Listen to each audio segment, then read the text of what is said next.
Salut les coqs, aujourd'hui on va parler d'une technique de datation ultra moderne, la luminescence. C'est une technique très sophistiquée qui permet de dater la pierre. Elle est apparue en 2015 et on a appliqué cette méthode au plateau des pyramides de Gizeh. C'était en 2015 et le résultat est sans appel. Les pyramides dateraient de 3000 à 3200 avant Jésus-Christ.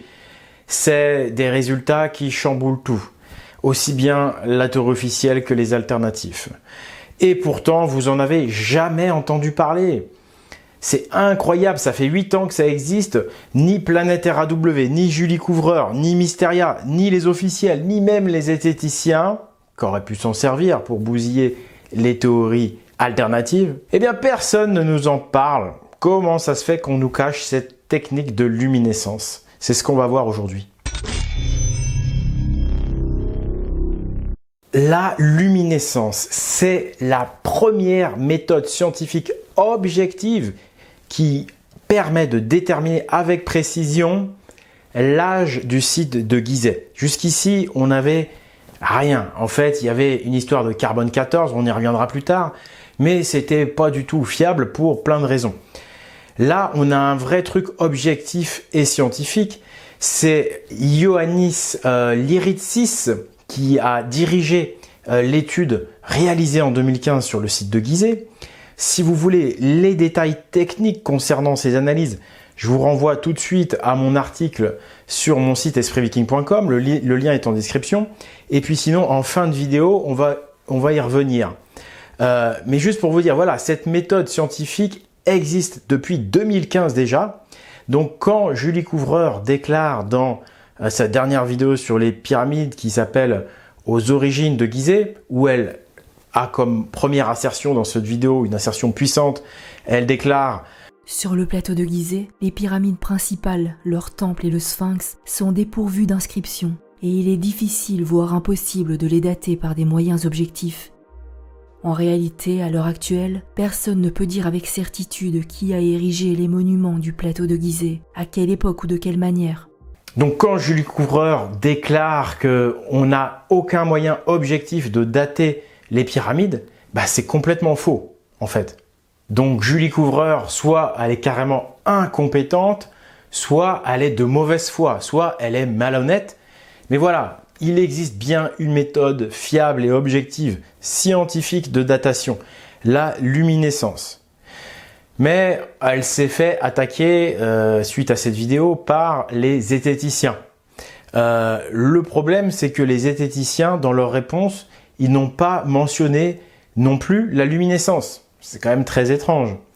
La principale assertion de cette vidéo, c'est de dire on ne peut pas savoir de quelle époque sont ces pyramides, ce qui est donc faux.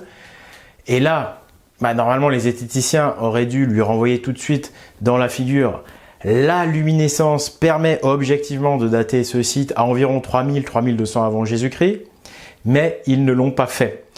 Et là, on vient vraiment au caractère exceptionnel de tout ce qui entoure cette technique de datation. En vérité, pourquoi on nous cache cette méthode de datation scientifique?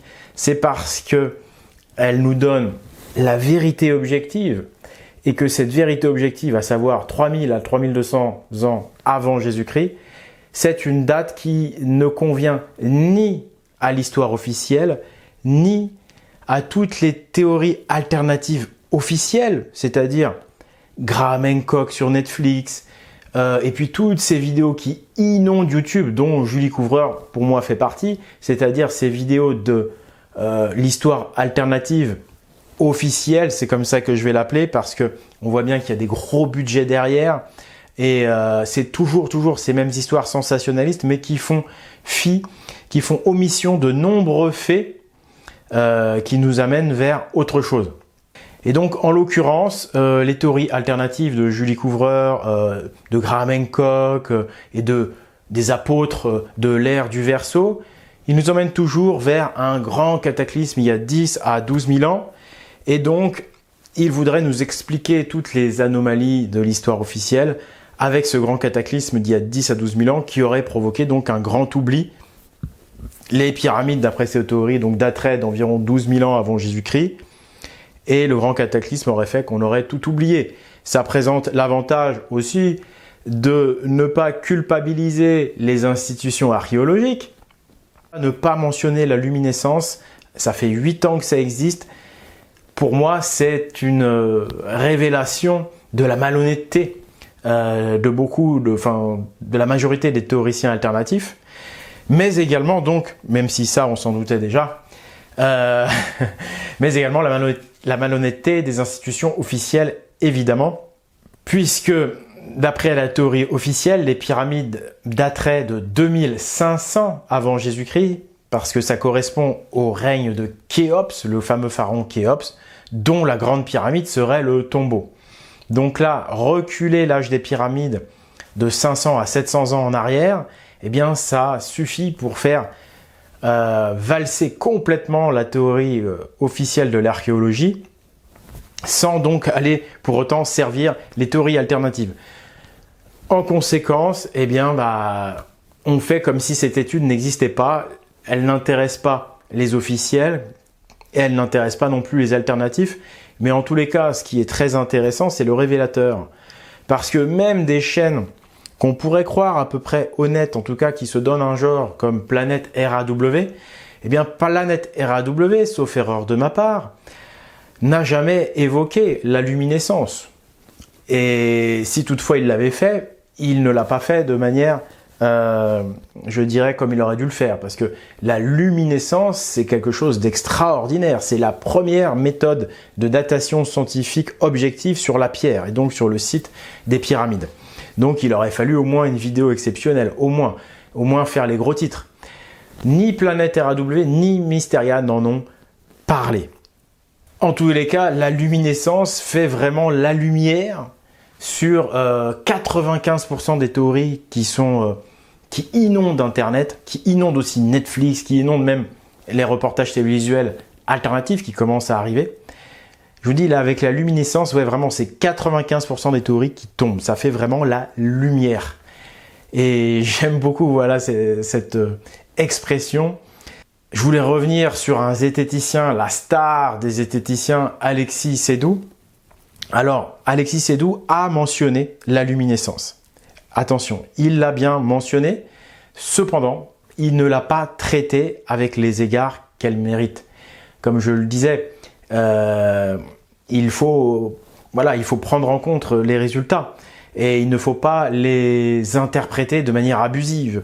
Alexis Sédou a mentionné très brièvement dans un de ses articles cette technique pour effectivement décrédibiliser les théories alternatives.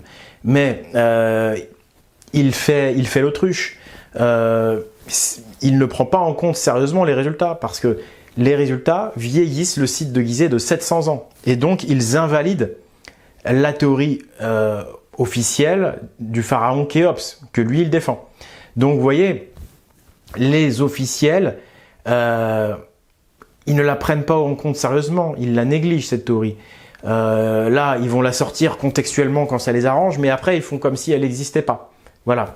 Ou alors, ils vont vous parler d'une marge d'erreur. Ils vont vous dire, oui, mais la précision, bon, ça laisse à désirer. Donc, évidemment, ils vont avoir tendance, pour valider leur théorie, à dire qu'il peut y avoir des erreurs de plusieurs siècles et ils vont avoir tendance forcément à exagérer la marge d'erreur. Toujours est-il que, et je vous invite à regarder en description le lien vers l'article, il y a eu, et je vais en parler tout de suite, même d'ailleurs brièvement, il y a eu beaucoup de mesures de fait et en moyenne, toutes donnent 3000 avant Jésus-Christ, plus même que 3000 avant Jésus-Christ de datation. Donc, la théorie officielle est balayée. La grande gagnante dans tout ça, grâce à la luminescence, eh bien, c'est la vérité. Cette date de 3200 ans avant Jésus-Christ, elle correspond parfaitement à la datation du site occidental irlandais de Newgrange en Irlande. Ce site est positionné à exactement 1/10 de la circonférence terrestre par rapport à la pyramide de Gizeh. Encore une fois, ça survalide déjà mes théories, ou plutôt ma théorie, de cette ancienne civilisation païenne qui était une civilisation mondiale, qui s'est étendue sur toute la planète et qui était une civilisation très intelligente. dont les premiers essais en construction semblent avoir été faits en Occident, à l'ouest, en Bretagne, à Carnac notamment, et donc en Irlande aussi, entre autres. Mais bref, ce serait vraiment cette civilisation mégalithique qui serait à l'origine des constructions de Gizeh, entre autres. En tous les cas, ces deux civilisations, à la limite, c'est pas très important de savoir qui a influencé qui en premier, mais ces deux civilisations sont intimement liées. Et donc cette datation de 3200, elle vient confirmer tout ça, parce que c'est exactement la datation qui a été faite sur le site de Newgrange en Irlande, qui est liée donc à Khéops par ce lien. Et je vous ferai remarquer que ce lien, qui est un fait, étrangement, il n'a jamais été mentionné par toutes les stars de l'alternative dont je vous ai parlé. À ce sujet du lien entre Karnak en Bretagne et Gizeh en Égypte, je vous recommande le travail de Howard Crowhurst, qui fait également des liens très intéressants par rapport à ça. Le site de Karnak en Bretagne, lui, est d'environ 4000 avant Jésus-Christ, donc c'est comme si on avait commencé à élaborer des techniques à Karnak en Bretagne à cette période, et puis de siècle en siècle, en améliorant les techniques, on a fini par aboutir à un chef-d'œuvre qui s'appelle les Grandes Pyramides de Gizeh en Égypte. Et c'est ça qui dérange le plus, parce que c'est ça le fil conducteur qu'il faut garder en tête dès qu'on étudie l'ancien monde et les pyramides, c'est qui va évoquer ces liens entre la civilisation mégalithique et l'Égypte, qui va parler de la symbolique païenne similaire qu'on peut retrouver, ou complémentaire qu'on peut retrouver entre l'Occident irlando-breton et l'Égypte, qui va mentionner ces faits, qui sont vraiment des faits, eh bien, aucune de ces stars de l'alternatif ne va vous en parler, de même qu'ils n'ont pas parlé de la thermoluminescence. J'espère que ça va faire un petit peu la lumière dans votre esprit, parce que on est vraiment inondé, c'est un déluge de désinformation qui vient de partout.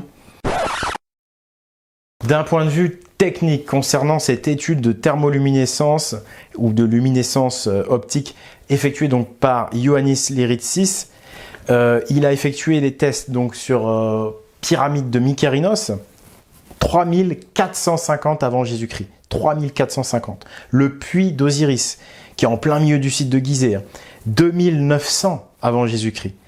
Le temple à côté du Sphinx, le temple de la vallée, 3060 avant Jésus-Christ. Le Sphinx lui-même, 3100. Voilà, etc., etc. Pour plus d'infos, je vous invite vraiment à aller sur le site, à aller dans la description de la vidéo.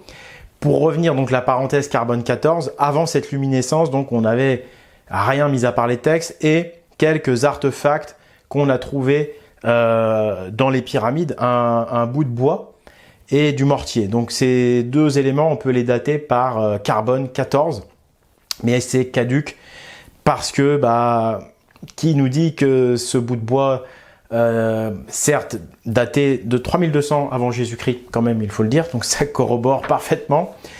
Beaucoup disaient oui, mais le bout de bois, bon, il est peut-être de 3200 avant Jésus-Christ, ok, mais il a peut-être donc été mis dans la pyramide alors qu'il était plus ancien que la construction de la pyramide. Le carbone 14, c'est caduc, quoi. C'est pas une méthode très objective, il peut y avoir des ambiguïtés, mais la luminescence, elle, c'est vraiment une technique, j'ai envie de dire, irréfutable et objective. Pour plus d'infos, donc en description, allez voir mon article.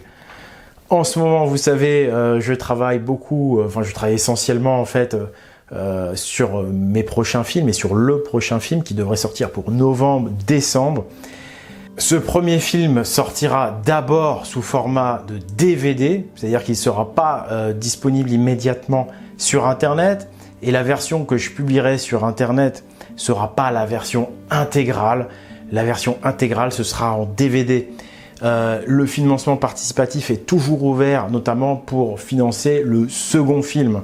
Donc vous pouvez toujours aller sur Helloasso, le lien en description, et vous pouvez déjà, en fait, en faisant un don, commander en fait par avance le DVD du premier film et même les DVD suivants.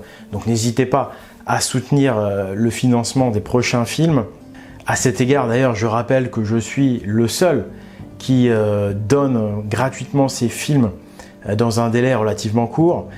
Généralement, les gens font des financements et puis ensuite le film est à vendre. C'est vrai que Patrice Pouillard a eu la générosité de nous livrer gratuitement son film maintenant depuis plusieurs mois, mais je rappelle quand même qu'il l'a gardé strictement en vente privée pendant quand même 4 à 5 ans. Donc moi je vais le faire beaucoup plus rapidement, mais cette année je vais quand même, je sais pas combien de temps, je sais pas quand je sortirai la version internet, je vous ferai pas attendre 1 an, mais je vais quand même garder un délai entre le moment où le DVD va sortir et où je vais sortir la version internet, parce que j'ai besoin aussi de financer, évidemment. C'est énormément de travail. Je continuerai évidemment quand même à faire quelques petites vidéos comme celle-là, avec un montage simplifié, puisque je n'ai pas le temps de travailler trop sur le montage, réservant tout ce temps au film. Mais je continuerai donc à vous informer comme ça quand il y a des événements comme cela, là, la polémique entre Julie Couvreur et les esthéticiens sur les pyramides. Il se trouve que des deux côtés, ils sont bien fichus de nous, en nous cachant cette luminescence. Donc n'hésitez pas en commentaire à poser vos questions, à dire quelle vidéo ou quel thème vous souhaiteriez que j'aborde. Et n'oubliez pas donc que vous pouvez me soutenir sur le Tipeee, c'est le financement participatif, c'est mon pourboire. Et puis vous pouvez également aller sur la boutique en ligne espritviking.com pour soutenir mon travail. Voilà, c'était Oleg de Normandie pour la vérité, pour la justice. À bientôt et au revoir.